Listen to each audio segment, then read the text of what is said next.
বিসমিল্লাহির রহমানির রহিম।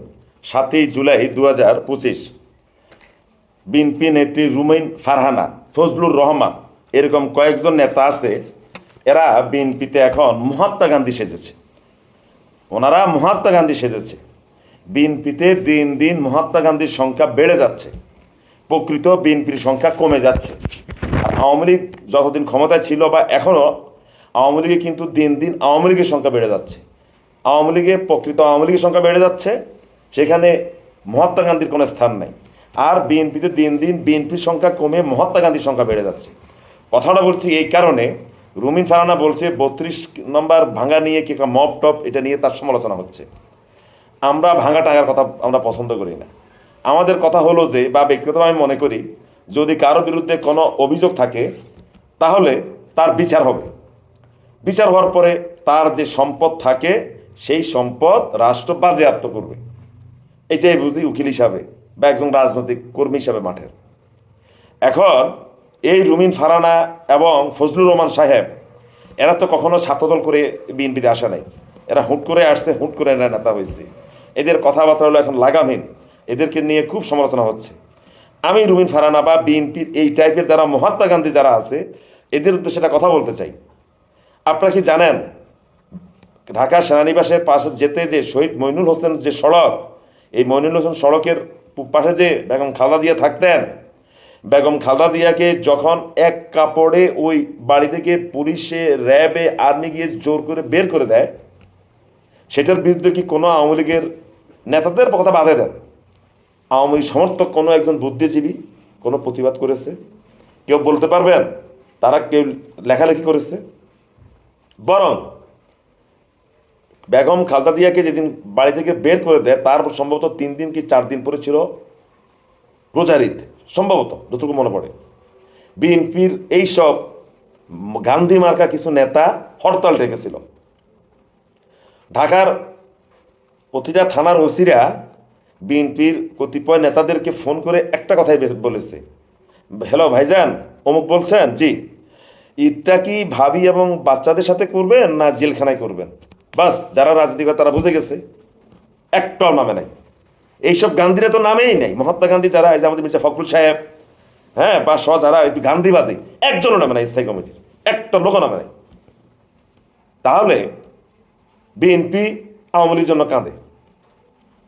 আসেন আপনি বেগম খালেদা জিয়ার জন্ম নিয়ে, এই যে অপু উকিল নাকি একজন আছে না, আওয়ামী লীগের এমপি, সংসদে দাঁড়িয়ে বেগম খালেদা জিয়ার জন্ম নিয়ে এসে এক ধরনের প্রশ্ন করেছিল। বেগম খালেদা জিয়ার মা শ্রদ্ধেয়া তৈয়বা বেগমের কে সে সম্ভবত কি বাইজি না কি একটা তাতে তুলনা করেছে। ওই সময় পার্লামেন্টের যে স্পিকার এইভাবে গালে ধরেন, বা যারা ছিল আওয়ামী লীগের, তারা এইভাবে গালে মানে হাত দিয়ে তারা এগুলো শুনেছে। শেখ হাসিনা আমাদের সেখানে বসা ছিলেন। একটা লোক বলে নাই যে তুমি এগুলো কী বলো, রাজনীতিতে এত নিচু হওয়া ঠিক না, কেউ বলেনি। ইভেন আওয়ামী লীগের যারা সমর্থক বুদ্ধিজীবী আছে, তারা কেউ একটা প্রতিবাদও করেন। এই হলো আওয়ামী লীগের সাথে বিএনপির পার্থক্য। বিএনপিতে এখন কিছু হলেই এক শ্রেণীর নেতা মহাত্মা গান্ধী সেজে যাচ্ছে, তারা ইনিয়ে বিনিয়ে কথা বলে।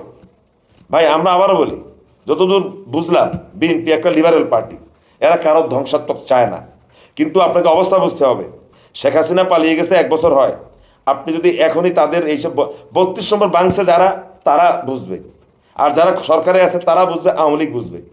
আপনারা 32 নম্বরে মব গেছে, এগুলো বলার দরকারটা কি? কথা বলতে হলে অনেক রকমই বলা যায়। যেমন বলা যায়, শেখ হাসিনার যদি বিচার হয়, তাহলে বিচারে যদি উনি দোষী সাব্যস্ত হন, তাহলে তার সম্পদ বাজেয়াপ্ত হবে।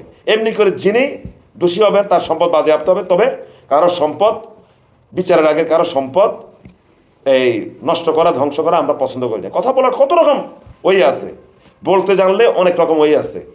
আর যদি কথা বলতেই হয়, যদি বলতে আপনি যদি না পারেন, চুপ থাকেন। আপনারা চুপ থাকেন, চুপ থাকো এক ধরনের ইবাদত। চুপ থাকলে মানুষ ভাববে এই লোকটা জ্ঞানী। কিন্তু আপনারা চুপও থাকেন না, ফটফট ফটফট ফটফট করেন সারাদিন, এবং আপনারা বিএনপিকে প্রশ্নের সম্মুখীন তুলে দেন। আপনাদের কিছু লোকের কারণে বিএনপি আছে প্রশ্নের সম্মুখীন হয়েছে। চুলকে তুলা ছেড়ে দিয়ে সেটা আপনার ইচ্ছে, যাক, আমি সরি, আমি কথা বলতে চাই না। আপনি ভাবে, আরে আপনি কি নেত্রী নাকি? আপনি তো হঠাৎ করে আসছেন। আপনি কি ছাত্রদল করে আসা? আপনি রুমিন ফারানো ছাত্রদল করে আসা না? আমাদের মির্জা ফখরুল সাহেব ছাত্রদল করে আসা না? এই তারপরে এই যে ফজলুর রহমান, এরা কেউ ছাত্রদল করে নাই। আজকে অবস্থার কারণে আপনারা বিএনপিতে যোগ দিয়েছেন, অবস্থার কারণে আপনারা বিএনপিতে নেতা হয়েছেন। আমি তো মনে করি আমার তো যদি ক্ষমতা থাকতো তাহলে তার জায়গায় ফোন করে বলতাম যে আপনি স্থায়ী কমিটি ভেঙে দেন, কমপ্লিট আপনি স্থায়ী কমিটি ভেঙে দেন, এইসব গান্ধী মার্কা নেতাদেরকে আপনি তাড়িয়ে দেন। এইসব লোক যদি আওয়ামী লীগে থাকতো এবং এই ফজলুর রহমান, রুমিন ফারানা, মির্জা ফখরুল সাহেবরা যদি আওয়ামী লীগে থাকতেন, যদি তারা এখন যে ভাষায় কথা বলে, যদি এই ভাষায় তারা কথা বলতো, বিশ্বাস করেন শেখ হাসিনা থেকে কানে ধরে এই বত্রিশ থেকে বের করে দিত, নয়তো ছাত্রলীগের পোলাপান দিয়া এদেরকে বেজ্জুতি করে এদেরকে তুলে দিত। যেমনি করে বেজ্জুতি করে ডক্টর কামালের সঙ্গে তাড়াই দিছে। কি হয়েছে? ডক্টর কামালের সঙ্গে তাড়াই দিছে। আওয়ামী লীগ কি ক্ষমতার বাইরে ছিল? আওয়ামী লীগ দীর্ঘদিন ক্ষমতা ছিল না ডক্টর কামালকে যখন বের করে দেয়? এটা হলো ক্যারিশমা নেতৃত্বে। এই লোকগুলো বিএনপিতে এসে এখন মানে গান্ধী সেজেছে। এরা কি বলতে চায়? আওয়ামী লীগ ভালো কি মন্দ, আওয়ামী লীগের 32 নম্বর ভাঙা কি হয়েছে কি হয়েছে কথা ঘুরিয়ে বলা যায়। আপনাদেরকে মত বলার দরকারটা কি? এই ছাত্র জনতাই তো আমাদের এই বেগম খালেদা জিয়াকে মুক্ত করেছে। আপনি এদেরকে আপনি মত বলার দরকারটা কি?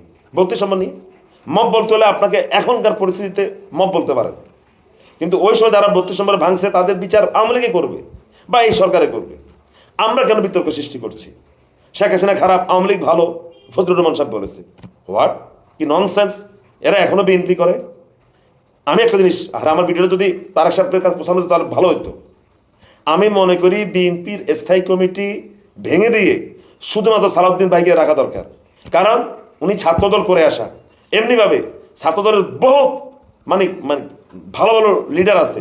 এই যে এখনকার রিজভী আহমেদ, আসাদুজ্জামান রিপন, শামসুজ্জামান দুদু, এরকম অসংখ্য ছাত্রদলের খুব ক্রিম ক্রিম নেতা আছে যারা স্থায়ী কমিটিতে যাওয়ার মতো। কিন্তু আজ দিনের আছে মানে অবস্থার কারণে এরা স্থায়ী কমিটিতে আছে। এই যে স্থায়ী কমিটি যারা আছে সব বয়স্ক, এদেরকে বের করে দেওয়া দরকার। এরা কিসের বিএনপি চালাবে? এরা 17 বছর বিএনপিকে চালাতে পারছে, ক্ষমতা নিতে পারছে। বরং এদের এদের কারণে শেখ হাসিনা 17 বছর ক্ষমতা বেশি ছিল। এরা রাস্তায় ঝুঁকি নিতে পারে না, এরা কথা বলতে পারে না, এরা গান্ধীর মতো কথা বলে, গান্ধীর মতন এরা আন্দোলন করতে চায়। হোয়াট, আপনি গান্ধীর মতো মানে আন্দোলন করবেন আবার শেখ হাসিনাকে পদত্যাগও চাইবেন, শেখ হাসিনার পতন চাইবেন না? গান্ধীবাদী আন্দোলন কখনো রাজপথ উত্তপ্ত করতে পারে না। কোনো ফ্যাসিস্টকে উৎখাত করতে হলে গান্ধীবাদী সিদ্ধান্ত দিয়ে হবে না, চেগুভেয়ার মতো এই ধরনের আন্দোলন করতে হবে, হোচি মিনের মতো। আপনি কমিউনিস্ট পার্টি নাও করেন, হ্যাঁ, এদের মতো আপনাকে আন্দোলন করতে হবে। শেষ যে কথা বলছিলাম, বিএনপিতে গান্ধীর সংখ্যা বেড়ে গেছে, মহাত্মা গান্ধীর সংখ্যা। বিএনপি থেকে মহাত্মা গান্ধীকে তাড়িয়ে দেওয়ার এখনই সময়। ছাত্রদল যুবদল করে আসা আমাদের মাঠের যারা কর্মী, তাদেরকে দিয়ে এই দল চালাতে হবে। দেখবেন এই দল আওয়ামী লীগের সাথে টক্কর দিবে। আওয়ামী লীগ ঘুষি মারলে এরাও ঘুষি মারবে, তখন মানে টং টং করে একটা আওয়াজ উঠবে। তখন গিয়ে রাজপথে দোনো দল যখন একসাথে আন্দোলন করতে পারবে, তখন কিন্তু রাজনীতি একটা স্থিতিশীল অবস্থা হবে। ধন্যবাদ সবাইকে, সবাই ভালো থাকবে।